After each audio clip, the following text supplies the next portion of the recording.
Hey, it's Patrick from JMP Cycles. Let's talk about one of my favorite things to do, add some horsepower to your Harley Davidson. And while fitment may be different from model to model, some of the things you need to consider are constant no matter what kind of Harley you have. A lot of us first get our feet wet in motor building with cam selection, but people tend to make bad choices with their first cam by choosing just the biggest cam they can slam into their motor. And what that's gonna result in is not a good riding experience. Most of us spend about 85% of our time right in the mid-range of there. Very rarely are we just wringing that thing out for all it's worth. So when you're riding around, you're actually gonna get the best seat of the pants feel from a mid-range cam. So taking into consideration your riding style is probably the #1 factor you need to consider when choosing your cam.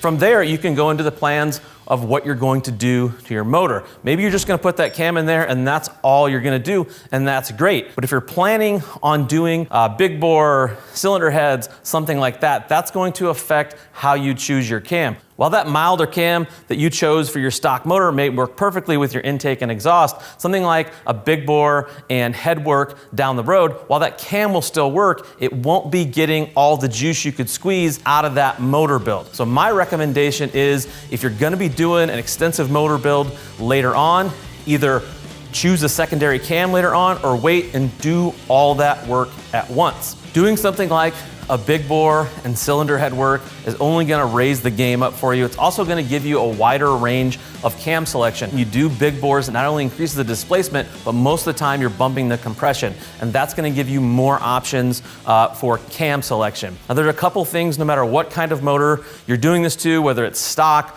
or it's going to be a modified machine, you need to take some time and look at. One is simply the clearance of the cam in the case. When you stick that cam into that case and it spins around, you have to make sure those lobes are clearing that case and not gonna hit in there. I check them all, even on stock motors, because you never know. And if you don't check it, that could be rather catastrophic. The other thing is valve springs. Most cam companies are really good about putting in their specs whether or not their cam will work with stock valve springs or not. What that means is when that cam lifts that valve open, if the valve lift is too much, it's gonna slam that valve shut and cause coil bind. What coil bind is just smashing that valve spring together so it doesn't have any more room to move. And that is bad juju. If you're doing a motor build, more than likely you're gonna have to replace those valve springs for the higher lift cam you're going to be running. I'm assuming if you're doing a cam, you already have a high flow intake and exhaust.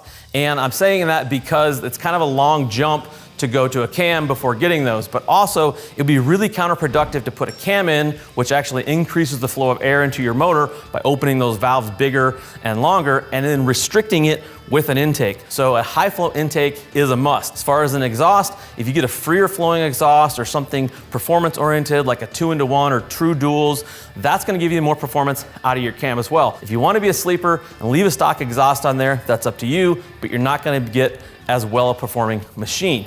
And I know a lot of people ask this, but there's simply no argument when it comes to a tuner or a carb setup. If you're putting a cam in your bike, you have to do this. You need a tuner that's going to be able to have custom tunes built for it or has a map database big enough to support custom motor builds like you're doing to your motorcycle. If you're a carb guy, you can keep your stock carb, but you're definitely going to have to rejet. Little bit of pro tip here, if you want to step up to the next level, adding a bigger throttle body if you're a fuel injecting guy and even some new higher flowing injectors is going to make that cam that much more efficient. You carb guys, step on up to those bigger carbs. Your cam will thank you for it later. As always, if you have any questions, feel free to drop us a comment.